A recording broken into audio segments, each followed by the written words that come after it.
பெரியவர்கள், சிறியவர்கள், தாய்மார்கள், உங்கள் அனைவருக்கும் எங்கள் இனிய பொங்கல் நல்வாழ்த்துக்கள். நம்ம எல்லாரோட வீட்லயும் சின்ன வயசுல இருந்து ஒரு முக்கியமான நிகழ்ச்சியை டிவில பார்த்துட்டு தான் எந்த ஃபெஸ்டிவல்னாலும் ஸ்டார்ட் பண்ணுவோம்.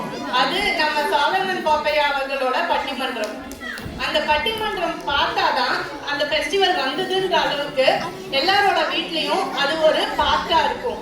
நானும் சின்ன வயசுல இருந்து எங்க அப்பா அம்மாவோட பட்டிமன்றம் பார்த்து தான் வளர்ந்துருக்கேன். அதுல இன்ஸ்பயர் ஆகி தான் எஸ்டிகேலையும் நாங்க பட்டிமன்றம் இது வரைக்கும் நடத்தியிருக்காங்க. ஃபர்ஸ்ட் டைம் ஆன்லைன்ல கோவிட் டைம்ல நடத்தினாங்க, அது ஒரு பெரிய சக்சஸ். அடுத்தது கிட்ஸோட பட்டிமன்றம் லைவாவே நடத்தணும், அதுவும் ரொம்ப எல்லாரும் ஆதரிச்சாங்க. இது லைவா ஃபர்ஸ்ட் டைம் நம்ம பெரியவங்க எல்லாம் சேர்ந்து ஒரு பட்டிமன்ற முயற்சி. இதை எல்லாரும் பார்த்து சந்தோஷமா ரசிக்கணும். இதுல இருந்து எந்த நெகட்டிவா எந்த கருத்தையும் எடுத்துக்காதீங்க, யாரும் எதையும் பர்சனலாவும் எடுத்துக்காதீங்க. எல்லாம் சந்தோஷமா ஜாலியா திரும்ப வீட்டுக்கு போகணும். அதுக்காக இது ஒரு சின்ன முயற்சி.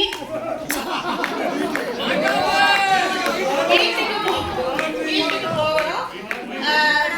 இந்த பட்டிமன்றத்தோட தலைப்பு என்னன்னா, குடும்ப பூசல்களில் முதலில் சமாதான கொடி காட்டுவது மனைவியா கணவனா. அதாவது பூசல்கள் அப்படின்னா சின்ன சின்ன சண்டைகள், பெரிய பெரிய சண்டைகள் எதுவா வேணா இருக்கலாம். ஆனா பூசல்கள் ஒரு ரிலேஷன்ஷிப்ல கண்டிப்பா வரணும்.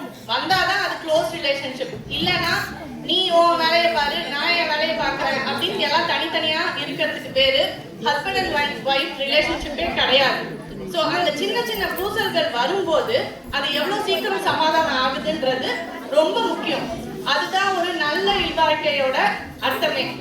சோ அந்த சமாதான கொடி நீ காட்டுறதா நான் காட்டுறதான்றதுதான் இங்க பட்டிமன்ற தலைப்பு. சோ அத பத்தி நம்ம 2 அணியா பிரிஞ்சு இங்க பேச போறோம். முதல் அணியில முதலா பேச போறது திருமதி லதா அவர்கள். அவங்க குடும்ப பூசல்கள் வரும்போது முதலில் சமாதான கொடி காட்டுவது மனைவி என்ற தலைப்புல பேச போறாங்க. அவங்க விழுப்புரத்துல இருந்து வந்திருக்காங்க. விழுப்புரம்னாலே நம்ம எல்லாருக்கும் ரயில் வண்டி ஜங்ஷன் தான் ஞாபகம் வரும். சோ ரயில் வண்டி மாதிரி கடகடன்னு பேச போறாங்க. அடுத்தது சந்திரா அவர்கள்.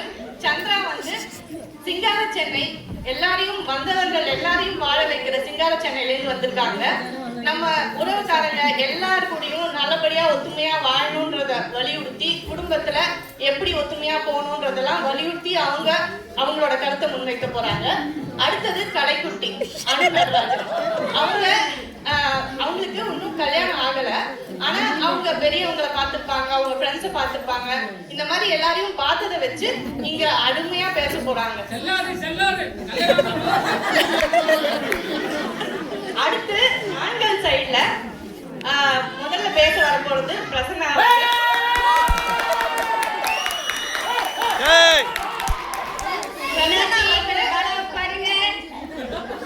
பிரசன்னா காரைக்கால்ல இருந்து வந்திருக்காரு. காரைக்கால்னா மாங்கனி திருவிழா ரொம்ப ஃபேமஸ். அதே மாதிரி சுவையா மாங்கனி மாதிரி சுவையோட நகைச்சுவையோட பேசுவார்னு நாங்க எதிர்பார்க்கிறோம்.